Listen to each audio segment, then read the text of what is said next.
우리는 오늘도 하나님이 기뻐하시는 믿음의 삶을 삽니다. 임마누엘을 누리고 또 말씀을 붙잡고 살아간다면 우리를 통하여 현장에 하나님의 나라가 임하는, 흑암을 무너뜨리는, 다시 말하면 전도자의 삶을 통하여 예비된 영혼을 찾는 일들을 진행하실 것입니다. 오늘도 걸음걸음 하나님의 역사를 보는 여러분 되시기를 주 예수 그리스도 이름으로 축원드립니다. 자, 사도행전 17장 말씀을 이렇게 이제 보고 있습니다. 17장 1절부터 9절 말씀입니다. 우리 16장에서 빌립보 지역을 봤다면 이제 조금 17장 1절부터 9절까지는 데살로니가 지역에 대해서 보도록 하겠습니다. 여기서 바울은 이미 자신의 전도 관례가 나오게 되었습니다. 그러는 중에 하나님이 하신 역사를 보게 되었죠. 이 17장에서 여기 말고 베레아 또 아덴까지 한번 쭉 볼 수 있는 시간들을 볼 건데요. 오늘은 이 데살로니가에 대한 부분들을 같이 나누게 되길 바랍니다. 1절 보겠습니다. 그들이 암비볼리와 아볼로니아로 다녀가 데살로니가에 이르니 거기 유대인의 회당이 있는지라. 자, 여기서 그들이라고 그랬죠. 앞에는 우리가 있었습니다. 그럼 최소한 여기는 누가 빠졌습니까? 누가가 빠져 있습니다. 이 저자인 누가가 여기에 없다고 할 수 있겠죠. 그래서 학자들 중에서 아마 디모데와 누가는 이때 빌립보에서 다시 계속 제자들을 확립하고 있었을 것이다 라고 보기도 합니다. 왜냐하면 바울과 실라 두 사람 이야기만 여기 나오기 때문에 그렇습니다. 어쨌든요, 이들이 암비볼리와 아볼로니아로 다녀가 데살로니가로 갔다 그랬습니다. 자, 이게 무슨 말이냐면요. 지금 그 암비볼리는 빌립보에서 남서쪽으로 약 53km 떨어진 곳에 위치한 그런 마게도냐 북부 지방의 수도고요. 아볼로니아는 거기서 계속 남서쪽으로 계속 더 가면, 다시 암비볼리에서 남서쪽으로 몇 킬로요? 43km를 더 가면 있는 위치입니다. 그러니까 그 다음에 이제 어디입니까? 이제 여기를 이제 아볼로니아를 또 지나서 어디로 갑니까? 이게 데살로니가를 가잖아요. 그러면 아볼로니아에서 남서쪽으로 또 64km 떨어져 있어요. 그러니까 아까 말했죠. 자, 53km, 43km, 64km. 약 빌립보에서 데살로니가까지는 160km 정도가 남서쪽으로 계속 160km 정도가 떨어져 있다고 보시면 됩니다. 이 데살로니가가요, 발칸반도 전역에 복음을 전하기 위한 전략적 전초기지로서 아주 좋은 지점이기 때문에 이곳에 대한 어떤 전도가 사실은 귀한 사역이 되어지고, 데살로니가 전후서를 보면요, 그런 부분에 대한 것도 또 나오게 됩니다. 자, 그럼 데살로니가를 한번 보겠습니다. 데살로니가는 이탈리아에서 동쪽으로 이어지는 주요 육로와 에게해에서 다뉴브 강으로 이어지는 주요 해로의 연결점에 위치해 있다라고 합니다. 그래서 좀 중심 도시가 되는데요. 당시 한 인구가 한 20만 정도가 있었다고 합니다. 그래서 바울은 이곳을 중요한 어떤 그런 선교지로 잡고요. 이곳에서 귀한 사역을 했습니다. 이곳에도 회당이 있었습니다. 아마 여러 개의 회당이 있지 않았겠나라고 보기도 하는데요. 어쨌든 바울은 여기에 있는 회당을 찾아갑니다. 2절입니다.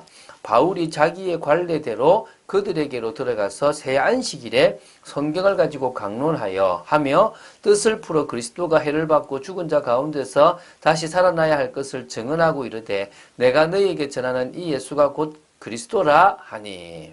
자, 바울은 어디 가든지 이제 자신만의 관례가 있었습니다. 그 지역에 들어가면 회당을 찾아서 회당으로 들어가는데요. 이게 이제 언제까지 있느냐? 사명자 제자가 찾아져서 교회가 세워질 때까지 있는데, 여기서는 새 안식일 정도만 해도 충분히 교회가 세워지고 확립될 정도가 되었다는 것입니다. 방법은 뭐냐면 구약에 있는 말씀을 풀어주는 겁니다. 구약의 어떤 말씀이죠? 그리스도가 해를 받는 것, 죽는 것, 다시 살아나는 부활에 대한 이야기를 끄집어내서 이렇게 된 사람이 있다. 그 사람이 바로 누구다? 예수다. 그래서 예수가 곧 그리스도라고 증거를 하는 겁니다. 또 이 방식을 어디서나 항상 택한 거죠. 자, 그 중에 어떤 사람 곧 경건한 헬라인의 큰 무리와 적지 않은 귀부인도 권함을 받고 바울과 실라를 따르나. 자, 그러면 항상 회당에서 복음을 전하면 두 가지 반응이 나오죠. 첫 번째는 말씀을 따르는, 하나님의 은혜로 그 말씀을 받아들이고 따르는 자들입니다. 여기는 경건한 헬라인의 큰 무리, 헬라인이었지만 유대교로 들어온 큰 무리가 들어왔고요. 적지 않은 기부인들도 권함을 받고 바울과 실라를 따랐다 그랬습니다. 다시 말하면 이 여러 여자들도까지도 이렇게 이 말씀을 따를 정도로, 그것도 귀부인이니까 영향력 있는 귀부인들까지 복음을 받게 되었다는 거죠. 그럼 반대로 핍박자도 있겠죠.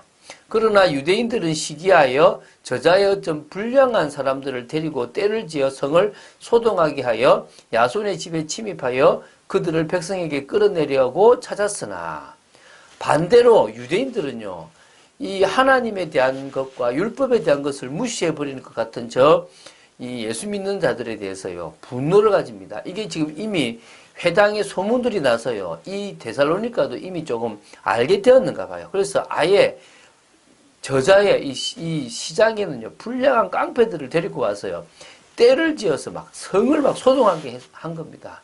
그 중에 이 회당에서 자신의 집으로 이 바울팀을 초대한 사람이 누굽니까? 야손입니다. 야손의 집으로 들어가서 침입한 겁니다. 무단 침입을 한 거죠. 그래서 이제 바울과 실라를 끌어내서 많은 백성들 앞에 세우려고 했던 겁니다. 그런데 뭐죠? 사실은 이제 6절입니다. 발견하지 못함에 야손과 몇 형제들을 끌고 업장들 앞에 가서 소리질러 이르되 천하를 어지럽게 하던 이 사람들이 여기도 이름에 야손이 그들을 맞아들였도다. 이 사람들이 다 가이사의 명을 거역하여 말하되 다른 임금 곧 예수라 하는 이가 있다 하더이다 하니. 자, 못 찾은 겁니다. 그러니까 이제 꽁 대신 닭이라고 야손과 이 형제들을 끌고 그 당시 영향력이 있고 재판할 수 있고 힘을 미칠 수 있는 업장들하고 5명 정도를 갔는데요. 그들에게 데리고 간 겁니다. 가서 이제 뭡니까? 큰 소리로 천하를 어지럽게 하던 사람들인데요.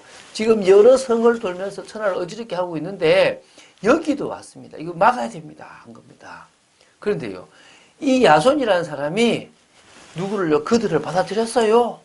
이제 얘기하는 겁니다. 근데 핵심이 뭡니까? 가이사의 명을 거역한다. 가이사가 황제가 아니라 예수가 황제라고 합니다. 그래서 저들을 없애야 됩니다. 이 얘기를 하는 겁니다. 당연히 이제 놀라겠죠. 무리와 업장들이 이 말을 듣고 소동하여 야손과 그 나머지 사람들에게 보석금을 받고 놓아주니라. 막 화를 내고 막 했지만요, 결국은 뭐 큰 죄가 아니고 뭐 그렇게 할 수 없으니까요, 보석금을 받고 풀어주게 됩니다. 야손은 아마 재력도 있었던 것 같아요. 그래서 그 교회가 잘 성장하도록 야손이 뒷받침을 잘하고요. 그래서 이제 여기 나오지 않지만 이제 내일 보면요, 이 바울 팀은 바로 이제 베레아로 떠나는 모습이 나옵니다. 왜? 더 이상 있을 수가 없다는 것들을 알고 옮겨가게 되는 거죠. 데살로니가 사역은 짧지만 힘이 있었습니다. 그래서 성령과 능력과 큰 확신으로 그 교회가 말씀 속에서 세워져 버렸습니다. 그래서 지금 이 교회에 대한 부분들을 지금 다루고 있습니다. 야손이라는 사람, 헬라인의 꽤 많은 사람들과 또 그 기부인까지 이렇게 주교로 돌아와서요, 이 데살로니가 교회의 멤버가 되었던 것입니다. 그래서 관례대로 좀 빨리 세워졌던 교회, 하나님이 기뻐하시는 교회, 소문난 교회였습니다. 그 교회에 복음의 은혜가 늘 필요했고요. 지금 한국교회, 또 우리 교회도 늘 복음의 은혜가 필요합니다. 예수 그리스도의 십자가 은혜가 늘 필요하고, 교회의 축복이 늘 필요하고요. 천국의 소망이 늘 필요합니다. 오늘도 우리는 매일의 축복을 누려나가야 될 줄로 믿습니다. 우리는 매일 주 예수 그리스도를 고백하고 매일 영적 생활을 하고 매일 전도자의 삶을 살아간다면 하나님의 나라를 이루게 될 줄로 믿습니다. 말씀이 역사하기 위해서요, 우리는 주일 교회 강단에서 선포되는 말씀을요, 붙잡으면 됩니다. 사도의 가르침을 초대교회가 받듯이 교회 목회자의 가르침을 받는다면요, 그것을 통하여 하나님의 나라를 현장에 이룰 수가 있습니다. 교회화가 되어지는 축복이 누려진다면 성공하는 겁니다. 오늘도 기도 속으로 들어가는 여러분 되시기를 주 예수 그리스도 이름으로 축원드립니다. 주는 그리스도시요 살아계신 하나님의 아들이심을 고백합니다. 데살로니가 지역에 교회가 세워지고 제자들 중심으로 하나님의 나라를 이루는 일들이 벌어졌습니다. 이 일에 바울팀이 쓰임받았습니다.